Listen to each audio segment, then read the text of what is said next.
Just weeks after the election, President Barack Obama will be faced with a pivotal decision on oil sanctions on Iran, in which he will have to balance the need to stay tough on Tehran without pushing oil prices too high. In considering whether to extend a new series of 6-month exemptions to Washington's oil sanctions, the administration must decide whether China, India, South Korea and other nations have done enough to wean themselves from Iranian oil. Forcing cuts that are too aggressive could fuel a new rally in oil prices, benefiting Iran and hurting. Thank you for trying verbose. This recording will go away once the product has been purchased. Allies. Accepting meter cuts risks criticism from Congress and Israel. The sanctions are aimed at slashing Iran's oil revenues to pressure it to stop efforts to enrich uranium to levels that could be used in weapons.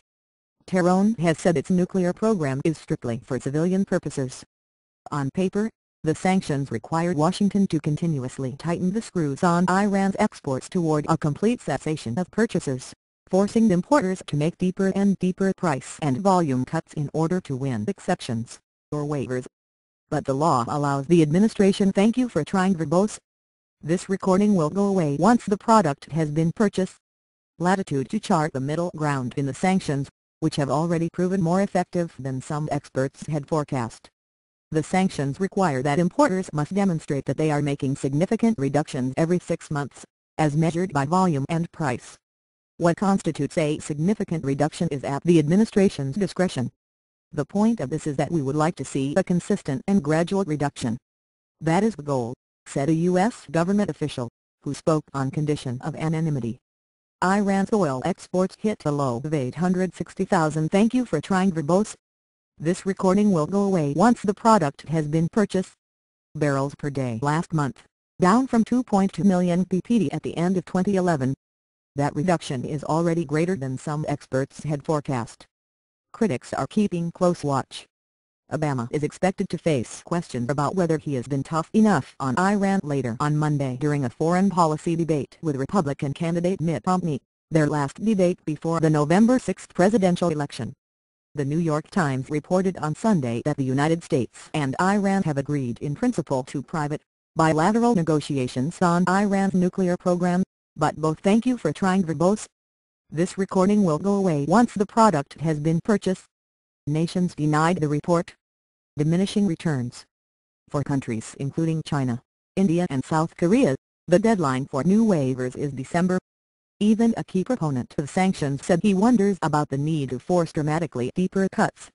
We've probably reached the point of diminishing returns with respect to Iran's oil exports, said Mark Dubowitz, the head of the Foundation for Defense of Democracies, who has pushed for stronger sanctions on Iran.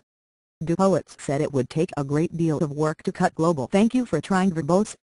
This recording will go away once the product has been purchased. Imports of Iranian oil much below 800,000 ppd. Lawmakers are now turning their attention to new types of sanctions that could more quickly hit Iran's foreign reserves. The question of significance so far, all major oil importers have been granted the exceptions. Without the waivers, the United States has the power to blacklist foreign banks handling the oil transactions from the U.S. financial system. Precisely what qualifies as significant is kept confidential, however, and may vary from buyer to buyer. The law is remarkably vague about what the. Thank you for trying verbose. This recording will go away once the product has been purchased. Baseline is, said Jeff Colgan, a professor at American University in Washington. Japan had cut imports by 15 to 22% by the time it received its first waiver in March. It subsequently cut imports by more than a quarter each month except June, and won a second 6-month waiver for the U.S. oil sanctions in September. Senators Robert Menendez and Mark Kerr, who co-authored the oil sanctions law last year, have told the administration they believe a minimum cut should be about 18% for any nation seeking a waiver renewal, achieved through price discounts. Thank you for trying verbose.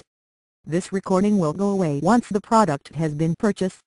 Or volume reductions, the point Menendez underscored in a recent interview. We must make it clear, this is a big must, that absent some extraordinary circumstance, that we will not grant waivers to any nation that doesn't make our reduction benchmarks, Menendez told Reuters earlier this month. Delicate balance. The administration is likely to carefully weigh the cuts required against the impact on prices, since price gains help Iran, hurt allies, and harm the global economy, said Trevor Hauser, a partner with Rhodium Group, the New York-based policy and thank you for trying verbose. This recording will go away once the product has been purchased. Economic consultancy. If you tighten the screws too hard and it causes oil prices to spike, then you both undermine the effectiveness of the sanctions and you erode support for the sanctions from other countries, said Hauser, the former State Department advisor. Hauser questioned how far Washington could push the sanctions while also keeping oil markets relatively stable. Saudi Arabia, which has been pumping oil at its fastest rate in 30 years in order to make up for the diminishing exports from fellow OPEC member Iran, has limited additional capacity to thank you for trying verbose.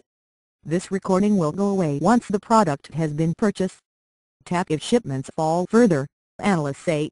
The administration likely will face the most political scrutiny for its decision on a renewed waiver for China. China officially opposes the U.S. sanctions, but secured a waiver in June after a contract dispute resulted in steep import cuts in the first half. Although its imports of Iranian oil rose in June to an 11-month high, they dropped in July and August to 25% below the same months in 2011, the most recent months for which data is available. China's first-half imports from Iran were down. Thank you for trying verbose. This recording will go away once the product has been purchased. 20% from a year ago. China is a very different story and that's where we fear the administration will cook the books to give China a get-out-of-jail-free card in order to avoid a showdown with America's largest creditor, the senior congressional aide said, on condition of anonymity. With much bigger trade issues at stake, American University's Colgan believes a waiver for China is likely. The trade consequences are unknown and potentially very bad if they start a trade war over this, he said.